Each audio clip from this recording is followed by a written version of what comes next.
Hola niños y niñas, ¿cómo están? Espero que se encuentren muy bien, que sus familias estén a salvo, que nadie se haya enfermado y que estas lluvias que hemos tenido tampoco las estén afectando mayormente. Hoy día vamos a continuar con el género lírico y la poesía, ya que habíamos empezado a ver igual hace varias semanas porque como tuvimos este break intermedio, nos separamos un poco, ¿cierto? Pero habíamos empezado a ver la poesía, habíamos explicado que la poesía, su función principal es expresar emociones, sentimientos o pensamientos de una persona. Entonces, si alguien se sentía muy triste o muy feliz o sentía odio o amor, etcétera, trata de expresarlo a través de poemas.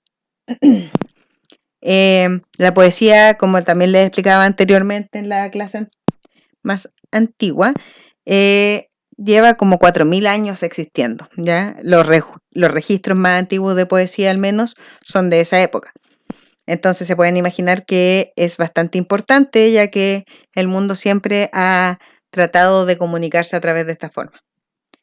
También vimos el concepto de rima y la rima sonante y la consonante. Si no recuerdan bien, traten de ver la clase anterior para ir refrescando esos contenidos. Que en el fondo la rima es cuando se repite un sonido al final de un verso. ¿Ya? Ahora vamos a ver otros conceptos que tienen que ver más con de qué se tratan los poemas, ¿ya? Y quién habla en el interior de un poema. ¿Ya? Entonces, primero tenemos el concepto de hablante lírico. El hablante lírico es como el narrador en las historias, en los cuentos, ¿ya? Es una voz ficticia, inventada, que el poeta crea para poder expresar sus emociones y sentimientos.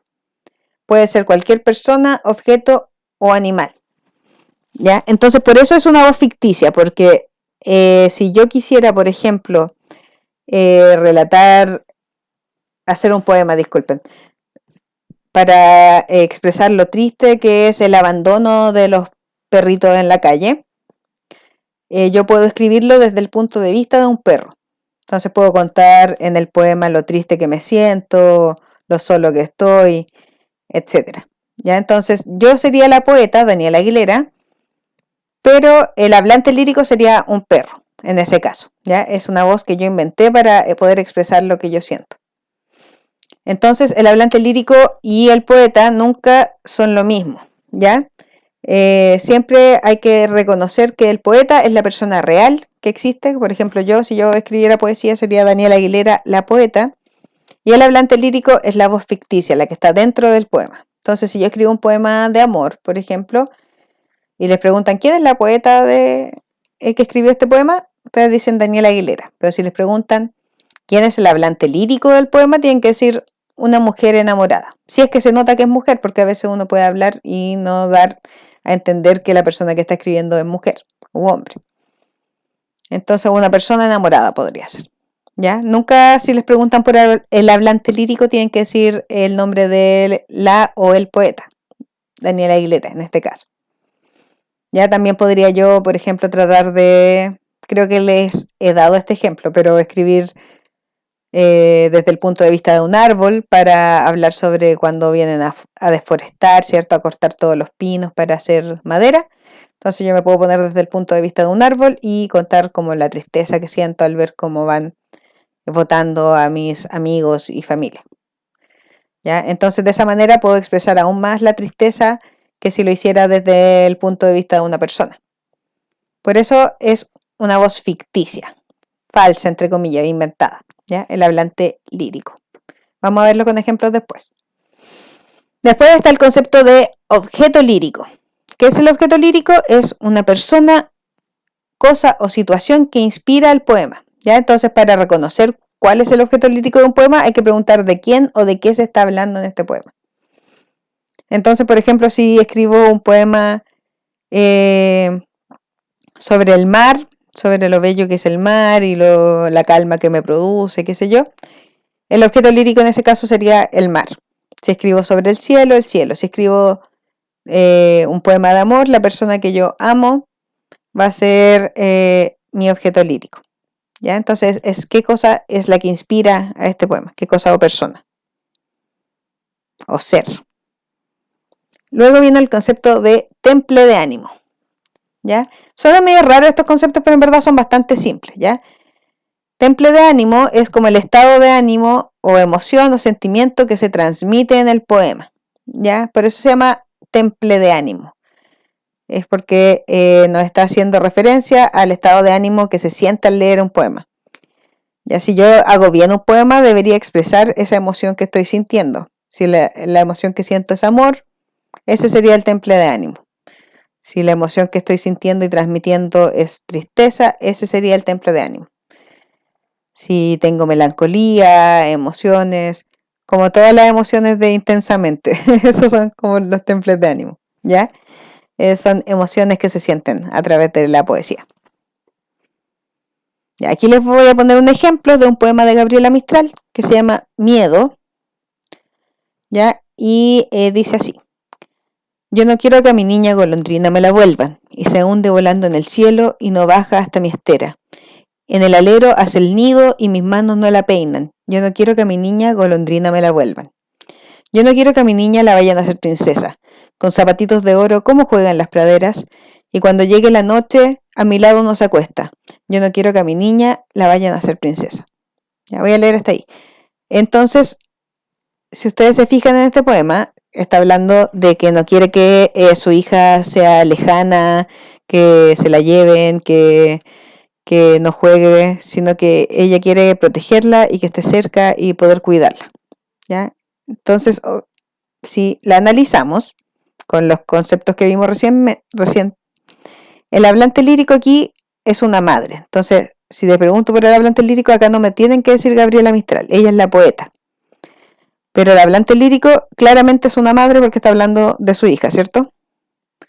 El objeto lírico es la hija, porque ella es la que inspira el poema, una niña pequeña a la que ella quiere cuidar. El temple de ánimo, el estado de ánimo que se transmite, podría ser melancolía o temor a lo incierto, pero algo se llama miedo al poema. ¿Ya? Es un miedo que ella tiene el que su hija esté lejos y no la pueda cuidar. Y la rima, para recordar un poco lo que vimos en la clase anterior, en este caso sería asonante. ¿Ya? ¿Por qué? Porque solamente riman las vocales. E, A. Aquí está la E, la A. Pero las consonantes del medio son distintas. Vuelvan, estera y peinan, todas esas tienen esta misma rima. E, A. Se repiten las vocales. Por eso se llama asonante. ¿Ya? Entonces estos son los conceptos que vimos y espero que se entiendan dentro de este poema. Solo es muy muy importante recordar que el hablante lírico nunca es la poeta o el poeta, ¿ya? Y que el temple de ánimo es una emoción.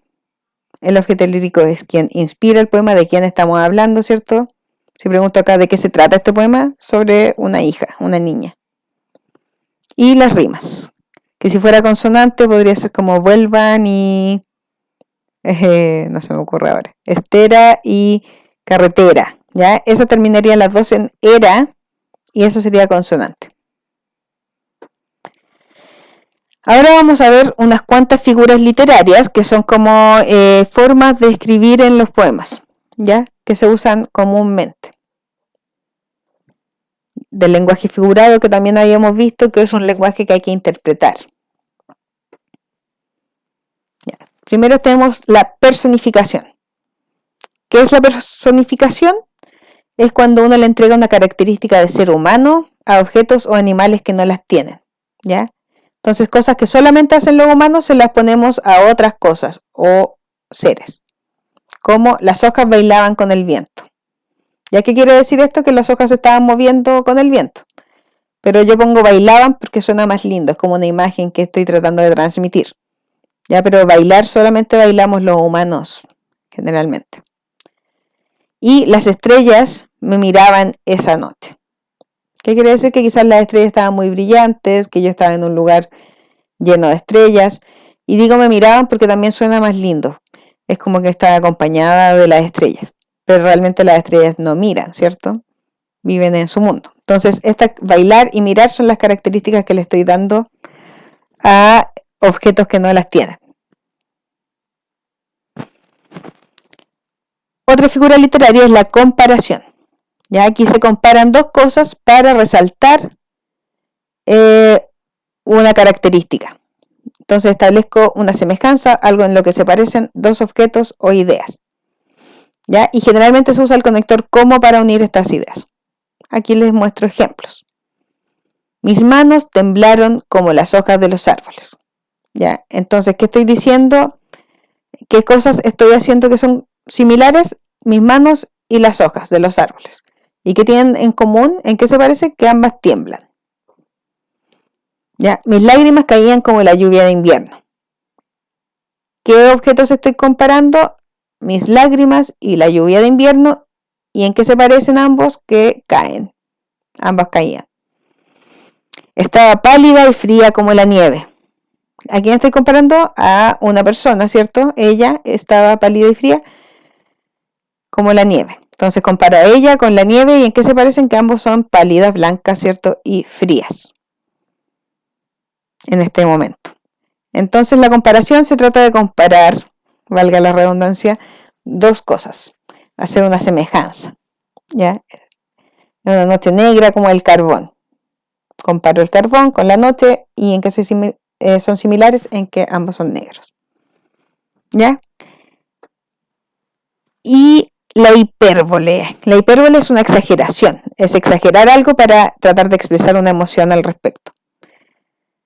Para causar una mayor impresión en los lectores. Entonces, por ejemplo, si yo digo, nadie ha sentido un dolor como el mío, es una exageración porque yo no puedo saber eso, que hay gente que ha sufrido mucho más que yo. Pero como en ese momento estoy muy, muy, muy, muy triste, digo esto para expresar lo grande de mi dolor. Ya nadie ha sentido un dolor como el mío.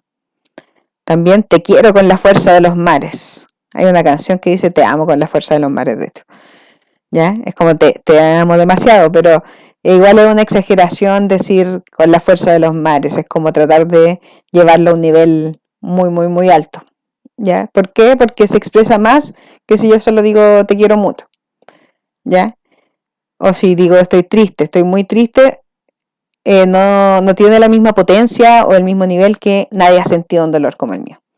Ya por eso se usa este tipo de figura literaria, para expresar como lo grande de un sentimiento, de una emoción, de un dolor, de una felicidad, de un amor, etc. Y este ya lo habíamos visto también, que es la onomatopeya, que se trata de imitar o repetir sonidos de los animales con palabras. Ya todos escuchamos el tic-toc del reloj. Ahí estoy imitando el sonido del reloj diciendo tic-toc. O el guau guau de mi perro es la mejor compañía. También guau guau es una imitación de un sonido que hace un perro y lo escribo de cierta forma. Ya, esas serían las figuras literarias que vamos a ver por ahora. Espero que les hayan quedado más o menos claros todos estos conceptos. Sé que son un poquito abstractos, medio difíciles, pero al momento que hagan la actividad y lean poesía se les va a ser más fácil irlo entendiendo. Y la tarea que les voy a dejar son dos. Uno es leer el poema La pregunta de Galileo. ¿Ya? Galileo Galilei es un filósofo famoso que descubrió que la Tierra giraba alrededor del Sol. ¿Ya? Y contestar las preguntas que vienen con ese poema. Son solo una página el poema, una página y la siguiente de preguntas. Y también leer el poema Carta para el señor astronauta. Ya, las dos tienen un motivo entonces como del cielo y las galaxias y el estudio astronómico. Y contestar las preguntas hasta la número 8. La 9 no, ya solo hasta la número 8. De la página 126 a la 129. Eso, mis chicos, espero que estén muy bien, que se cuiden mucho y que nos podamos ver pronto. Un gran abrazo y nos estamos comunicando. Chao, chao.